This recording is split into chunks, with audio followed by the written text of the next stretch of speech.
I need to tell you something before I start. I've seen a lot of things in my 12 years serving the Galactic Tribunal's Survey Corps. I've watched suns collapse. I've stood on the surface of a moon while it cracked beneath my boots, and the gas giant it orbited swallowed it whole. I've seen species die. I've seen species born. I've been present for first contacts that went beautifully and first contacts that ended in screaming. But nothing, prepared me for what happened in the Kesserin vault on the day the Relic woke up. And I need to be clear about something from the very beginning. I'm not a hero in this story. I'm barely a participant. I was a witness. A human survey technician 3rd grade, which is about as low as you can get in the tribunal hierarchy without being cargo. My name is Dale Morse. I'm from Harrisburg, Pennsylvania. I like bad coffee and old paper books and the smell of rain on concrete. I am not special.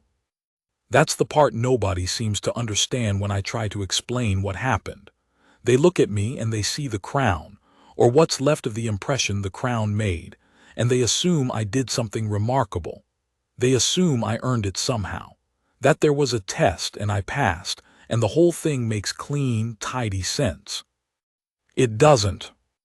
It was a Wednesday, or what passes for Wednesday when you're 3,000 light years from Earth, and the most powerful artifact in the known galaxy burned 4 galactic generals to carbon and bone powder.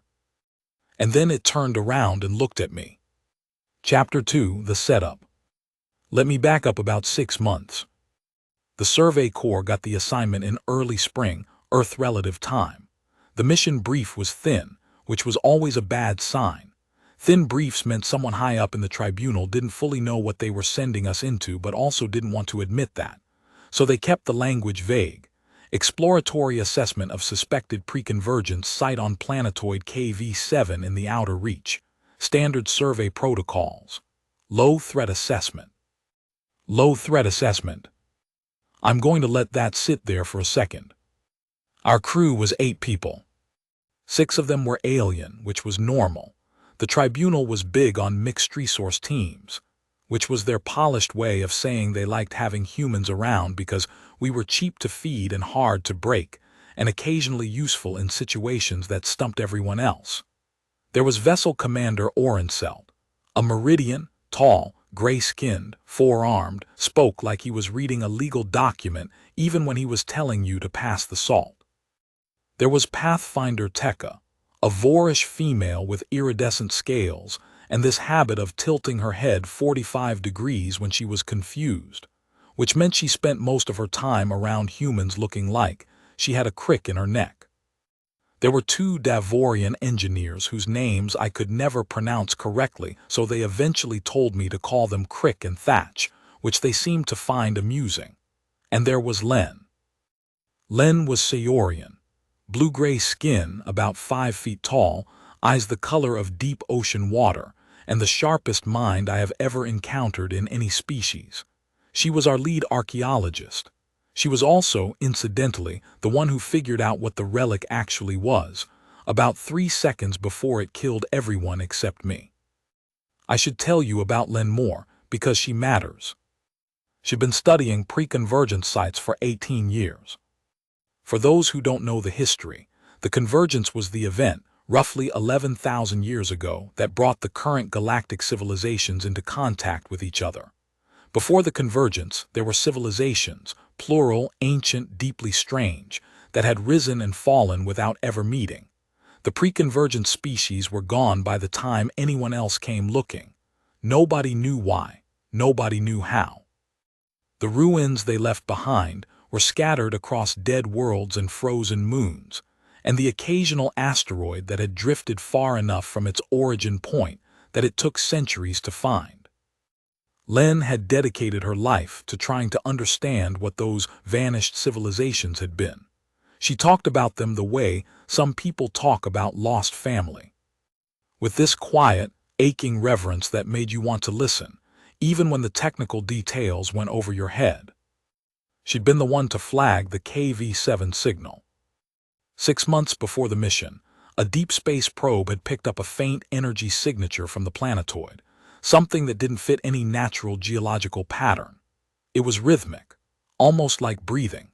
Len had analyzed the wavelength and gone quiet for about 2 days, and then she'd gone to Vessel Commander Oren Selt and told him that if the signature was what she thought it was, they needed to go there immediately and also needed to be very, very careful. She wouldn't say what she thought it was. I asked her once during the transit. We were in the observation bay, this long, curved room at the forward end of the ship with a transparent panel that gave you a view of deep space that never stopped being humbling. Len was standing at the panel with her hands clasped behind her back, looking at the stars. "Len," I said seriously, "what do you think is down there?" She was quiet for a long time.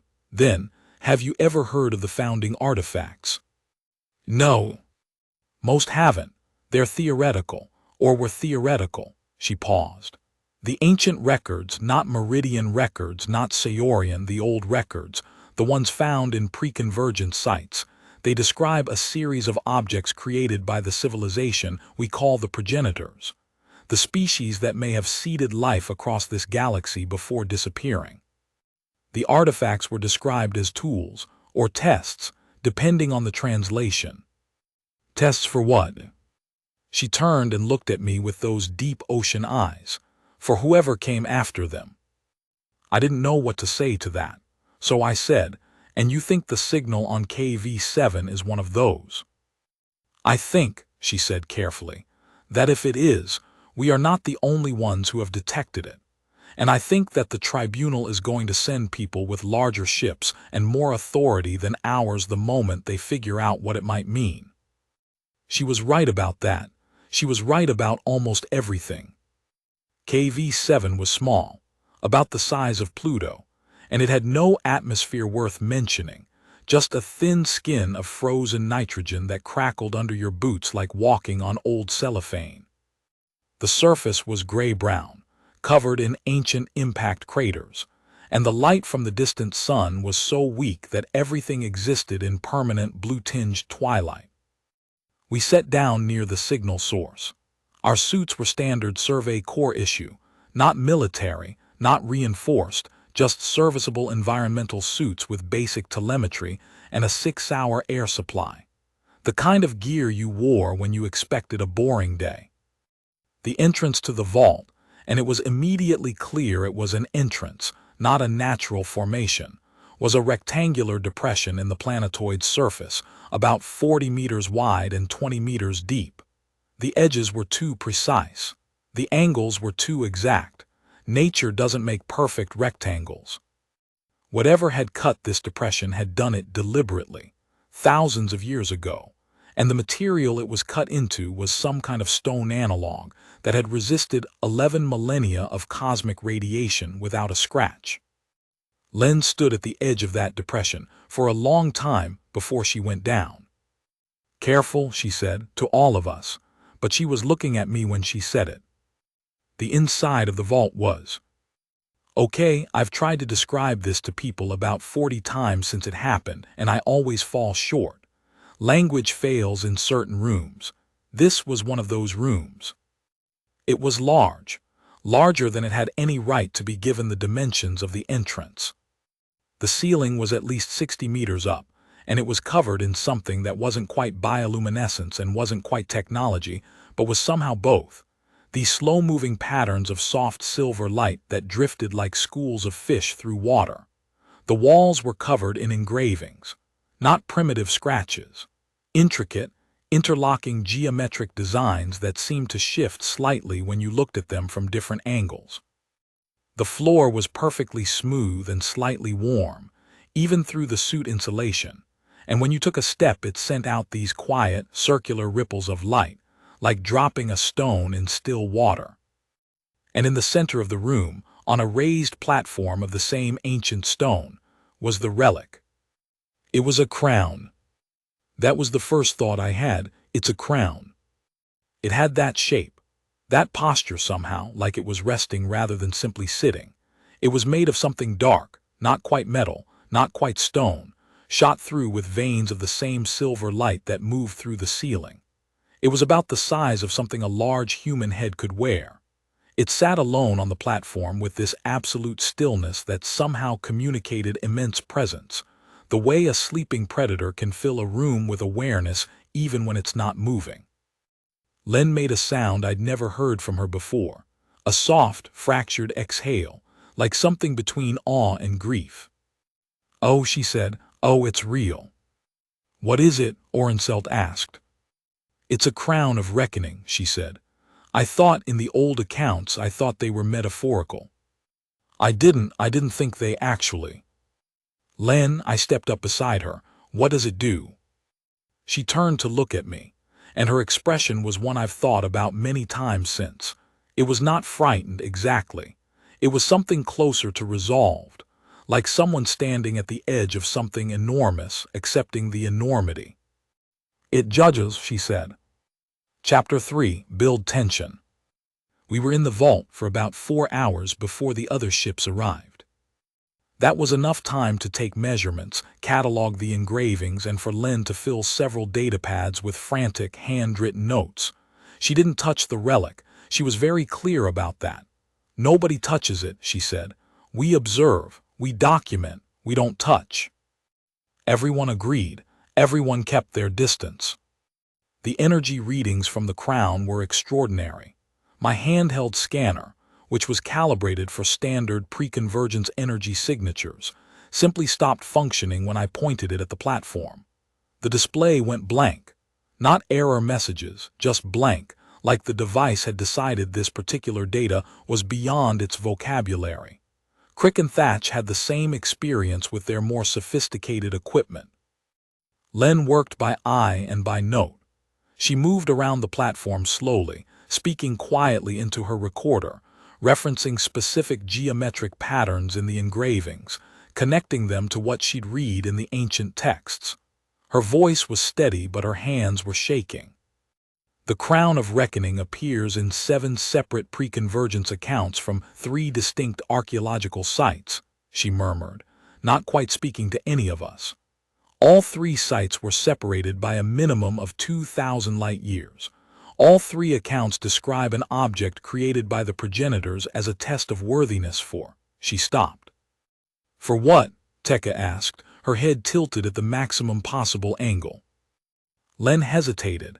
The accounts used different words: custodianship, stewardship, the burden of continuance, all variations on the same concept. She looked up from her notes. The progenitors believed that a civilization's true nature could not be measured by its technology or its strength or its knowledge. They believed that power, stripped of everything else, reveals what something fundamentally is. "And the crown tests that?" I asked. "The crown is that. It doesn't assess from a distance." She looked at the object on the platform. "If the accounts are accurate, and I believe they are, the crown requires direct contact. It reads the being that attempts to claim it, and it responds to what it finds." "Responds how?" Orenselt said. Len didn't answer for a moment. When she did, her voice was very quiet. "The accounts describe previous attempts to claim the crown, by powerful beings, by rulers of great civilizations. And the platform," she said, "is described as difficult to clean afterward." There was a long silence in the vault. Then Orenselt's communicator chimed, and everything got significantly worse. The Meridian Ascendancy sent 3 vessels. Military grade, not survey class, the kind of ships that had weapons platforms and planetary shield generators and crews who wore armor rather than environmental suits. They broke into low orbit over KV-7 within minutes of each other, and they communicated their presence not with a greeting but with a declaration. "To the survey team in the preconvergence site, you are to cease all documentation activities and maintain your current positions. This site has been classified as a Tier 1 strategic artifact location under Meridian Ascendancy Protocol 7. You will be met by a reclamation team within the hour. Do not approach the artifact." I watched Orenselt receive that message and go very still. He was Meridian himself, which made the moment complicated. His face, Gray and angular, 4 amber eyes arranged in a slight arc, went through something I couldn't fully read. Then he straightened and his expression closed off. "Secure the vault entrance," he said to Crick and Thatch. Then to Len, "Keep working." "What about the ascendancy?" Tekka asked. "Keep working," he said again. He gave me a look that was very direct and very brief. It said, "Stay close and stay quiet." I stayed close and stayed quiet. The reclamation team arrived 40 minutes later. 8 soldiers in full Meridian military armor, which was articulated graphite-gray carapace over a powered exoskeleton, with shoulder-mounted sensor arrays and weapons systems I didn't recognize, and 4 individuals who were clearly not soldiers. The 4 non-soldiers were generals. I want to be specific about this, because the scale of it matters. In the Meridian Ascendancy, a general is not just a military rank. It's a designation of power that encompasses military, political, and social authority. There are 11 generals in the Ascendancy at any given time. Getting a general to show up to your archaeological dig is roughly equivalent to getting 4 heads of state to personally attend a library opening. The resources required to have 4 of them present at the same location, at the same time, were staggering. It told me with crystalline clarity that whatever the Ascendancy knew or suspected about the Crown of Reckoning, they considered it worth staggering resources. General Venkarath was the first through the vault entrance. I recognized the designation on her armor. Meridian generals wear their rank in raised silver script across the breastplate, a tradition that goes back thousands of years. She was tall even by Meridian standards, which meant she was nearly 7 feet, and she moved with the kind of economy that comes from decades of physical training. Her 4 eyes scanned the vault in one smooth, professional sweep. They stopped on the crown. Something happened in her face. Something I'd only seen before in people looking at things they'd wanted for a very long time, and had begun to believe they'd never find. Behind her came General Dasmeridath, General Sailren, and General Torvaz. All of them did the same sweep. All of them stopped on the crown. The room got very heavy. "Survey team." Venkarath's voice was measured and calm and completely authoritative. "Your documentation period has ended. Thank you for your service. You are relieved." Orenselt stepped forward. "General, with respect, this site was discovered under Survey Corps Charter, which grants the discovering team primary documentation rights under Tribunal Resolution. The Tribunal Resolution does not apply to Tier 1 strategic artifacts." Venkarath didn't raise her voice. She didn't need to. "You are relieved, Vessel Commander. Take your team to your ship and wait for an escort." Orenselt looked at her for a long moment. I could see the muscle in his jaw working. Then he nodded, precisely once, and began moving his people toward the entrance. I started to follow. Len caught my sleeve. "Dale," her voice was so quiet I almost couldn't hear it inside the suit. "Look at the crown." I looked. The Crown of Reckoning, sitting perfectly still on its platform, was glowing. Not the ambient silver thread light of before. Something different. Something warmer and more directed, coming from within the object itself, pulsing slowly, not unlike a heartbeat. It had been dormant for 11,000 years. The generals had been in the room for 3 minutes. Chapter 4, The Climax. General Venkarath approached the platform first. I know I should have left when Orenselt told us to. I know that. But Len wasn't moving and I wasn't leaving her, and so the 2 of us stood near the vault wall, not hiding, not exactly, just not moving forward, and we watched. Venkarath walked to the platform alone. The other 3 generals stayed back. The soldiers formed a loose perimeter. Everyone's attention was on the crown, which was now glowing steadily. That warm, pulsing light had settled into a rhythm that felt less like a machine warming up and more like something breathing. Waking up. Venkarath stood at the edge of the platform for a moment. She was a composed person.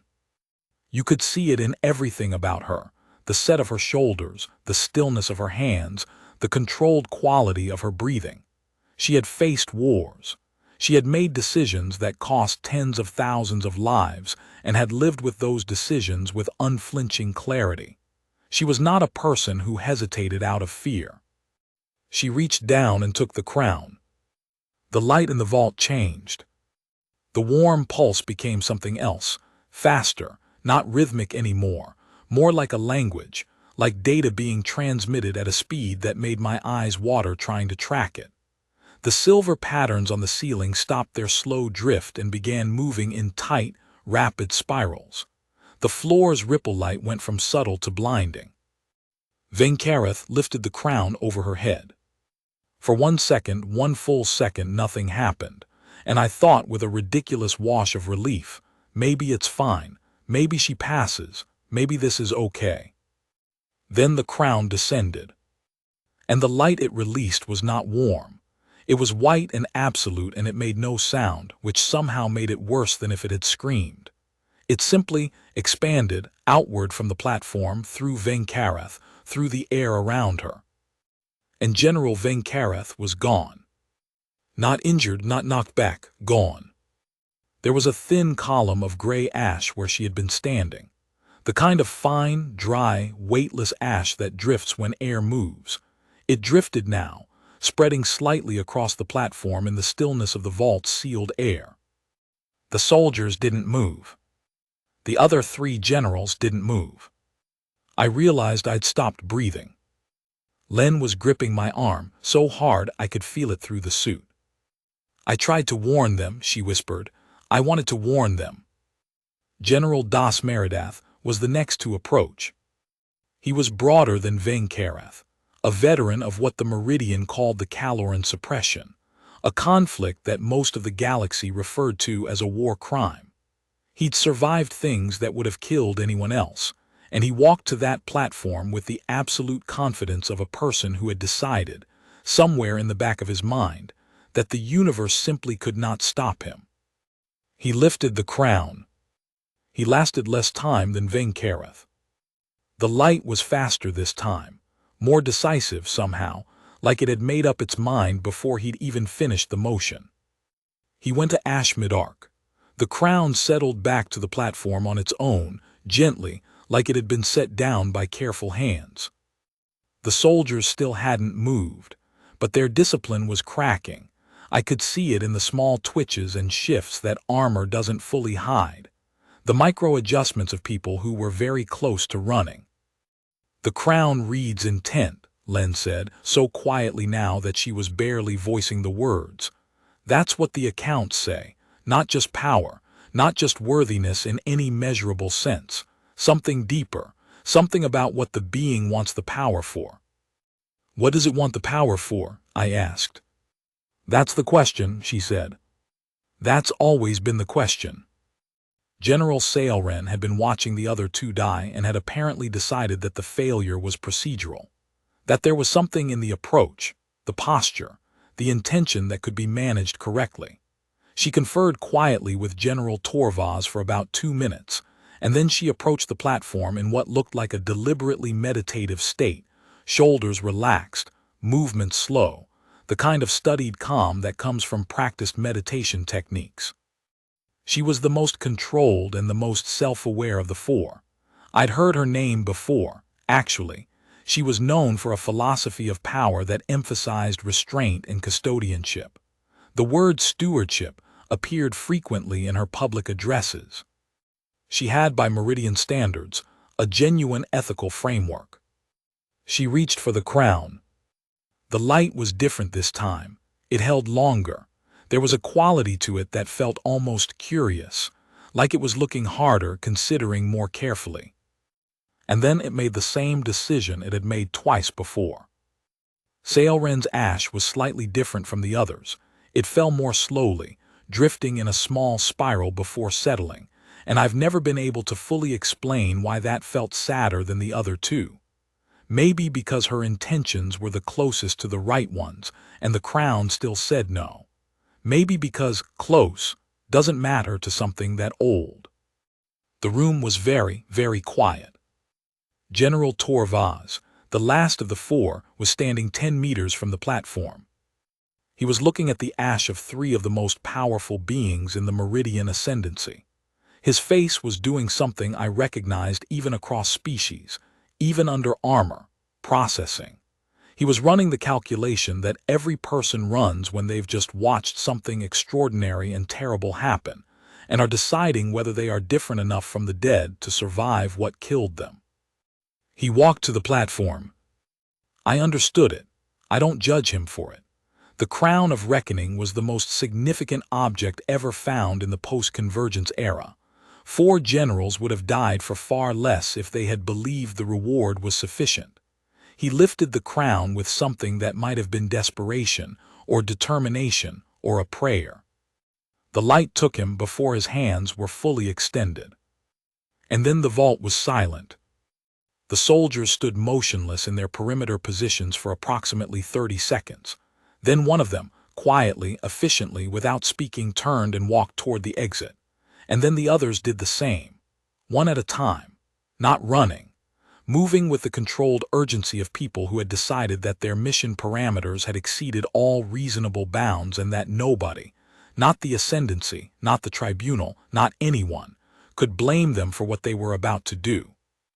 Which was leave. Within 90 seconds, Len and I were alone in the vault, with the ash of 4 generals, and the crown, which was glowing again, differently now. The light had changed a third time. The warm pulse was back, but it was faster than before, and it had a direction to it.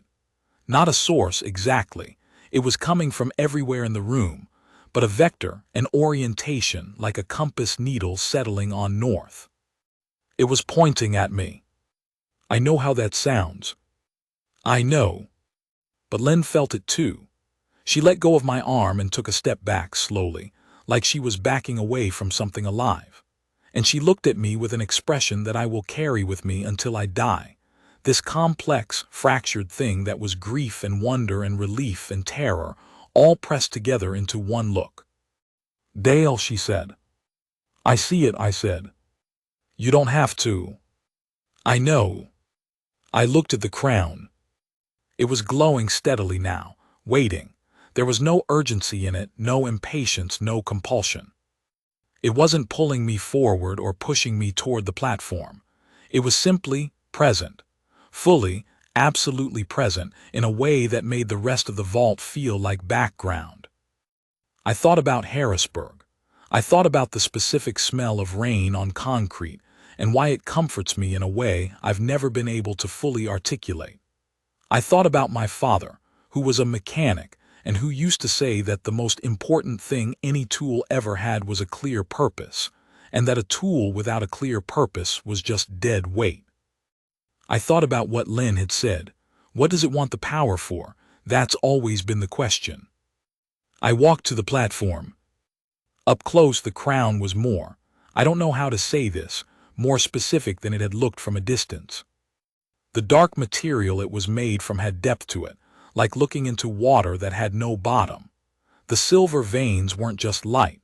They were something between light and information, patterns that shifted constantly and seemed almost legible if you looked slightly sideways at them. It was beautiful, genuinely, completely, uncomplicatedly beautiful. I stood there for a while. I didn't reach for it yet. I just stood there, close enough to feel something, not heat, not exactly energy, but a quality of attention, like standing in front of something that was looking at you very carefully. Okay, I said, out loud, to nothing, to everything. Okay, here's the thing. I don't know if I was speaking to the crown or to myself, probably both. I'm nobody. I mean that in a factual sense, not a self-pity sense. Third-grade technician. I map things for a living. I take measurements of places nobody's been to and write up reports that go into a database that most people never read. I'm not powerful. I'm not wise. I don't have a philosophy of governance or a framework of command or a history of great decisions. The light pulsed. I kept going. What I do have, I stopped, thought about it, really thought about it, which is harder than it sounds when you're standing next to the ash of 4 dead generals. What I do have is that I know what I don't know. I've always known what I don't know. That's almost the only thing I'm consistently good at. I don't have ambitions that outrun my understanding. I don't want to rule anything. I've never wanted to rule anything. The idea of it, I almost laughed and it came out shaky. The idea of it genuinely terrifies me. The patterns in the crown's material were moving faster. I think, I said, and you've probably read this already in whatever way you read things, so this is really more for me than for you. I think the generals failed because they wanted the crown for something. They had a destination in mind, a use. And I think that maybe that's not what you're looking for. Maybe you're looking for someone who just wants to make sure the right people are protected. Someone who would carry the weight because it needs to be carried, not to go somewhere with it. Just because it needs to be carried. I reached for the crown. I picked it up. It was lighter than I expected. Or maybe weight is relative when the thing you're lifting is older than civilization. I held it, I didn't put it on. I just held it in my hands and let it look, for lack of a better word. Let it read whatever it was reading. The light filled the vault. And it was warm. It was the warmest thing I've felt since leaving Earth. It wasn't destructive and it wasn't consuming and it didn't feel like judgment, or not the punishing kind.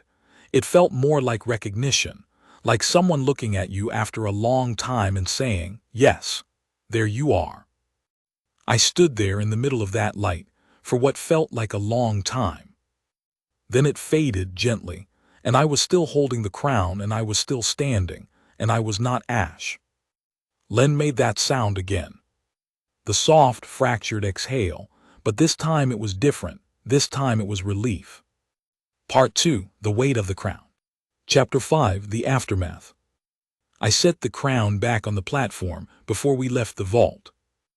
I want to make that clear, because there's a version of this story circulating in certain corners of the galactic network where I walked out of the vault wearing the crown of reckoning like a conquering hero, and that version is wrong. I held it, and it made its determination, and then I put it back. Because I'm nobody, and I know what I don't know, and taking an 11,000-year-old artifact of incalculable power out of its resting place, because it decided it like me seemed like exactly the kind of decision I should not be making alone. We went back to the ship. We sat in the common room for a while. Me, Len, and eventually the others, Selt, Tekka, Crick, and Thatch, the rest. The Meridian soldiers' ships were still in orbit, but they weren't responding to communications, which later turned out to be because they were sending very long, very carefully worded messages to the Ascendancy's command authority about what had happened. I don't envy whoever had to receive those. Len sat across from me with her datapad in her hands, and her ocean eyes looking at me with that complicated expression she'd worn in the vault. "Do you know what it means?" she finally asked. "No," I said. "The crown chose you," she said. "That's not a small thing, Dale. In every account, in every description of the crown of reckoning, the choosing is definitive. It doesn't make mistakes. It doesn't reconsider." "That doesn't mean I know what it means," I said. She almost smiled. "No, it doesn't." "What do the accounts say about what happens after the choosing?" She looked down at her datapad. "They're incomplete. All the accounts end before or end during the choosing event. None of them describe what comes after." "Great. This is what coming after looks like," she said. "We're making it up as we go." The tribunal arrived in force 2 days later. Not 3 ships like the Ascendancy, 27. Including 2 adjudication vessels, which were the tribunal's equivalent of Supreme Court buildings. Slow, enormous, covered in the white and gold livery of galactic governance, staffed with judges and arbiters and advisors and every flavor of bureaucratic authority. 27 ships meant the signal had spread. 27 ships meant everyone within range had decided this mattered, and they were right. The first communication came from Chief Arbiter Sevas, a Vorish elder, 7 feet tall with scales gone pale with age, voice like the sound of something very large breathing. She had authority over every member species of the tribunal. She had, in theory, authority over me, though we'd never had occasion to test that. She asked me to come aboard the lead adjudication vessel. I went. I want to tell you about that trip, about the corridors of the adjudication vessel, and the way the tribunal's formal spaces were designed to make you feel small, which they succeeded at absolutely. But what I really need to tell you about is the conversation. There were 11 beings in the chamber, 9 members of the Arbiter Council, Sevas at the head of the table, and an empty chair across from her that was for me.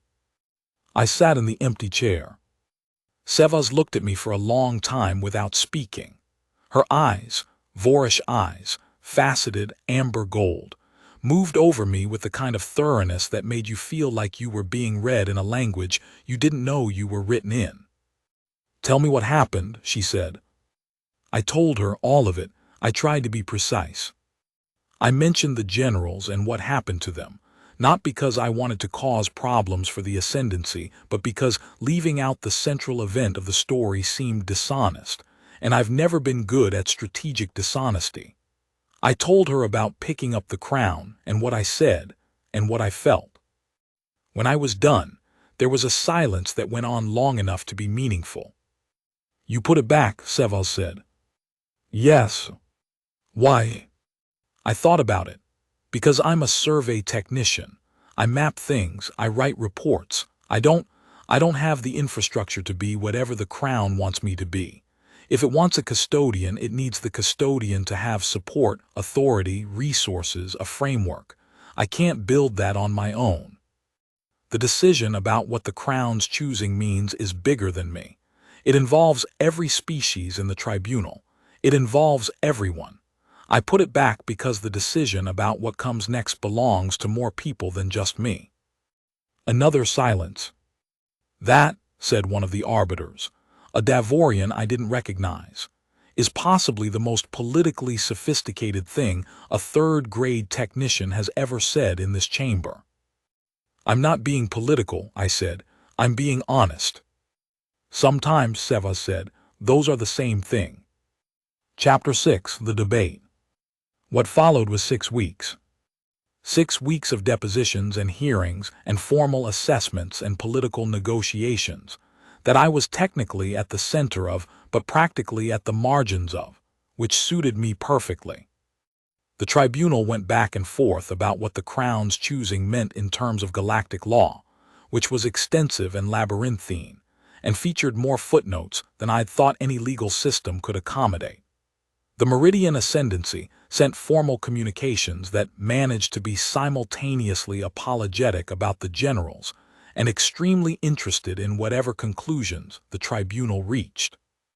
The Sayorian Collective, where Len came from, submitted an 800-page academic document outlining the historical context of the founding artifacts and their probable implications. Len wrote most of it. I know because she sent me a copy with a note that said simply, "Read pages 47 through 82. You'll recognize parts of it." I read those pages. They were about the philosophical disposition of the chosen, the accounts she'd found, the characteristics that the old records associated with the crown selection. The word that appeared most often in those accounts, across multiple species, multiple translations, multiple thousands of years of separation, was something that rendered in every language differently but meant, approximately, the one who serves without consuming. The one who serves without consuming. I read that phrase about 6 times. Then I sent Lynn a message that said, "I think I understand now." She replied, "You understood in the vault. You just didn't have the vocabulary yet."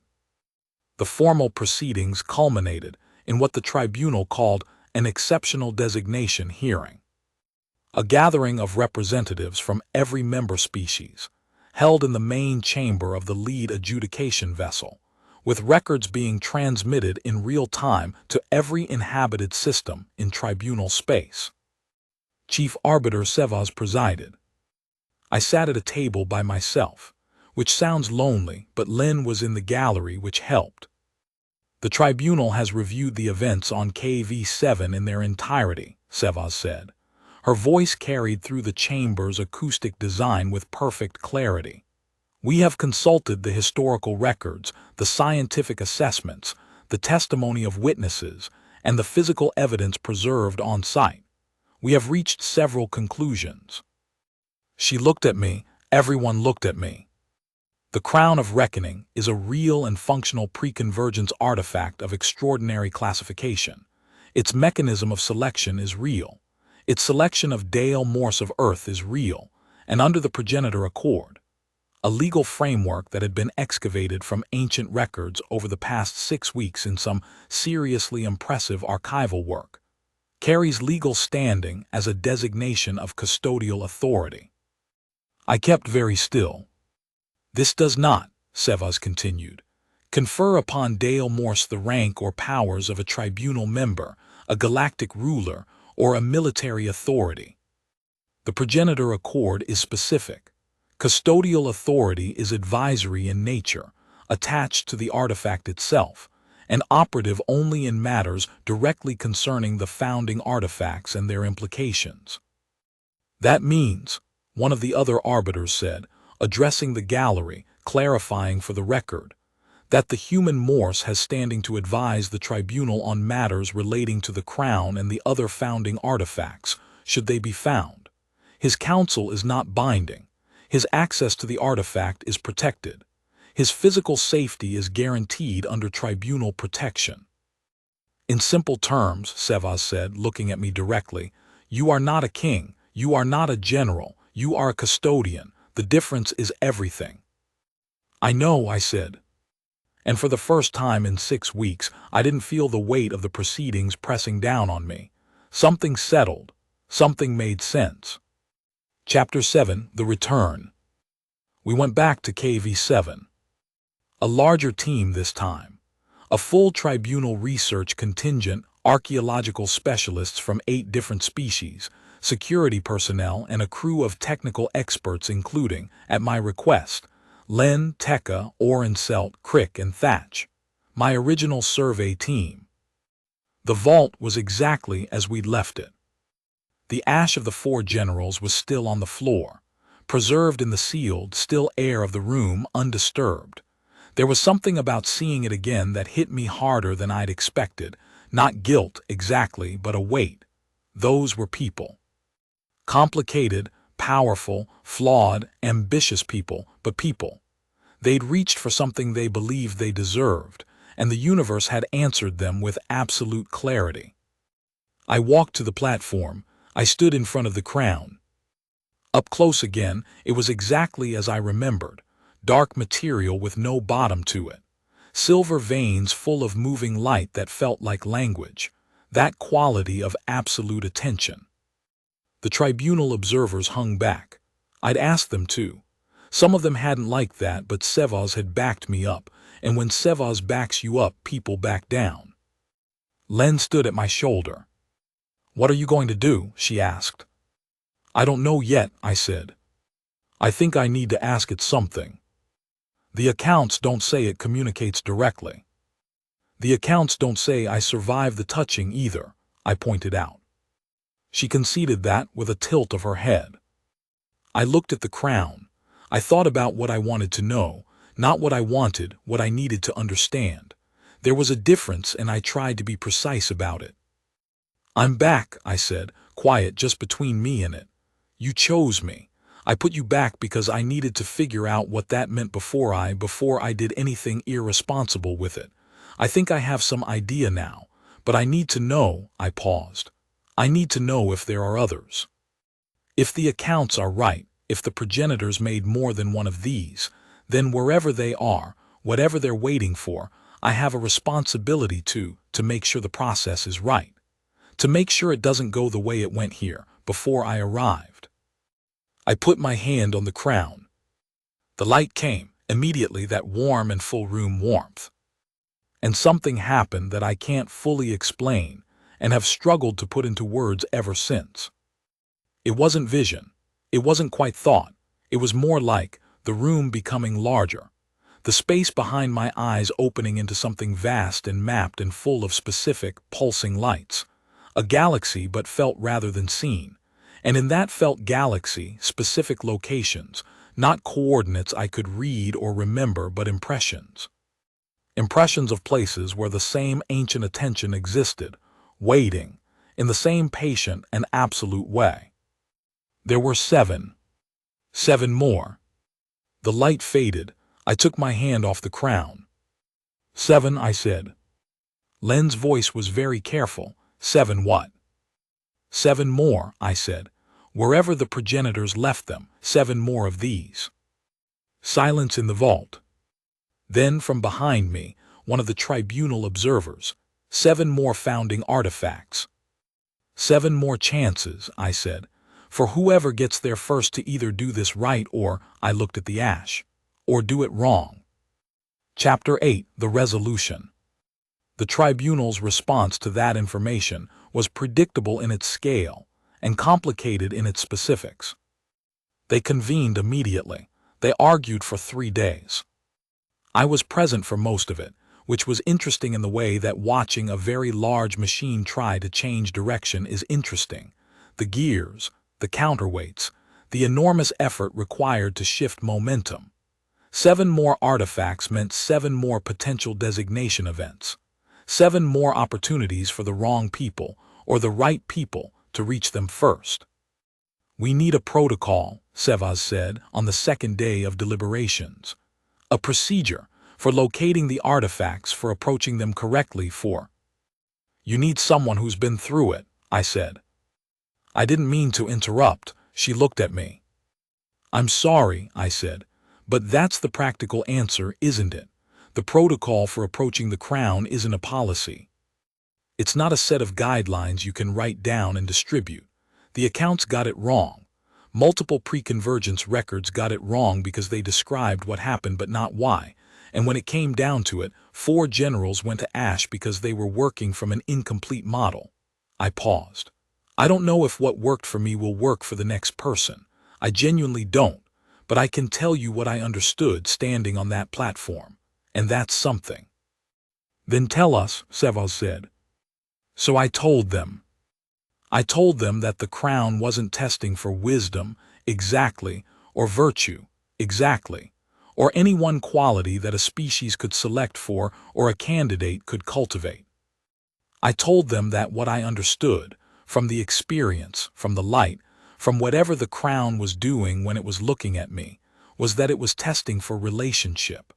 The relationship between the individual and power, whether they wanted power or whether they wanted to carry it.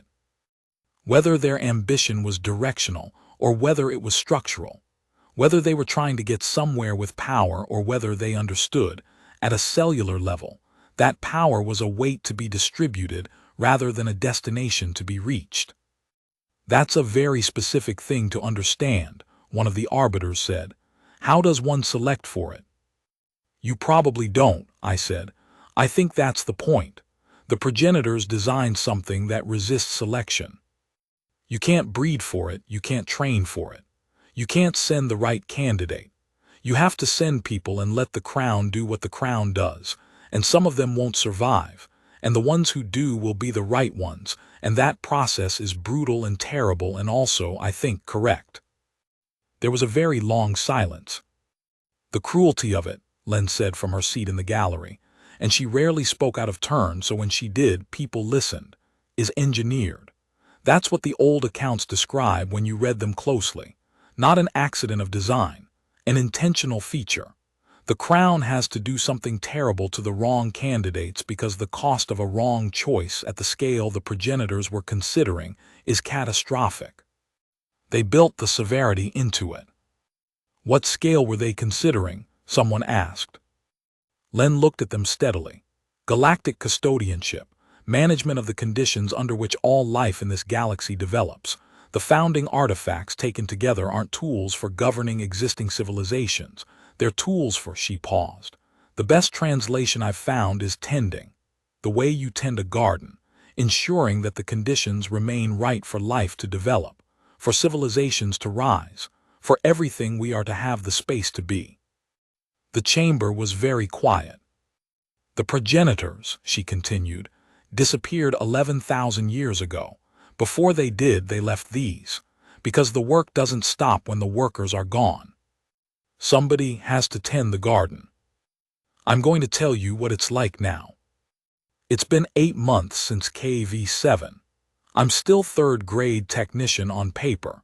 There's a motion before the tribunal to change that, which I've asked them to table indefinitely, because if I become something with a title it will change the way people talk to me, and I need people to talk to me honestly.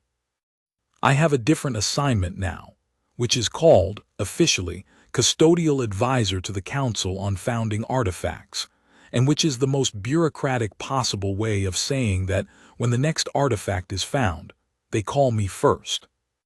I still drink bad coffee. I still miss rain on concrete. Len has been assigned to the same project, as lead archaeological researcher, which is exactly where she should be and was always going to be. We work well together. She knows when to push and I know when to listen, and we disagree respectfully about almost everything, which is the correct dynamic for people who are trying to figure out something nobody has figured out before. We've located 2 of the 7 artifact sites, not reached them yet. The logistics are significant. The political negotiations around approach protocols are extremely significant.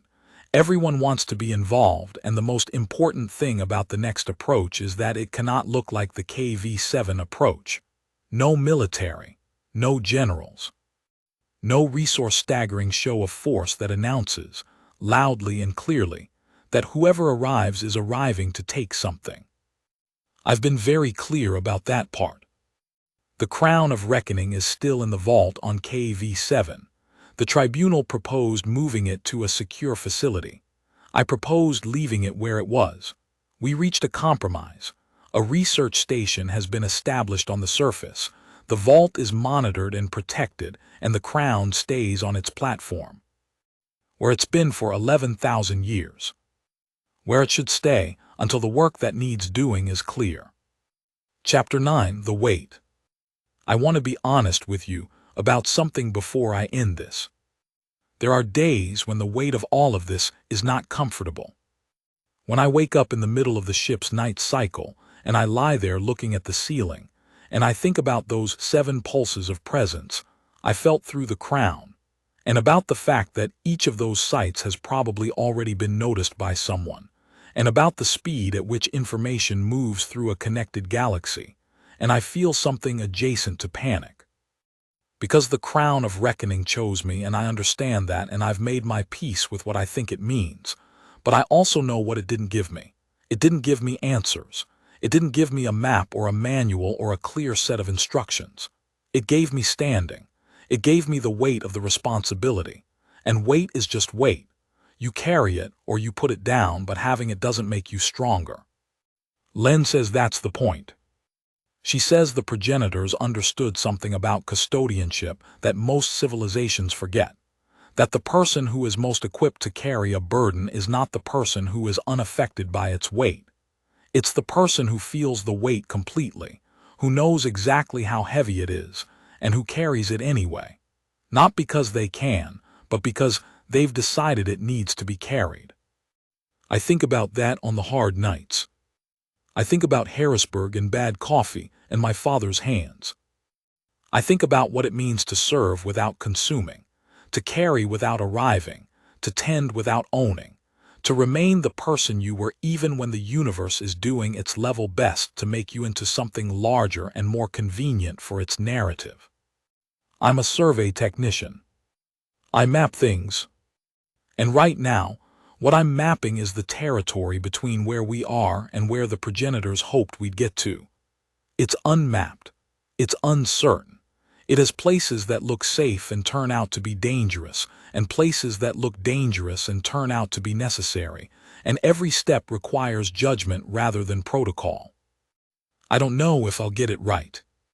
But I know something the generals didn't. I know that not knowing is not a weakness. It's the starting point. It's the only honest place to begin.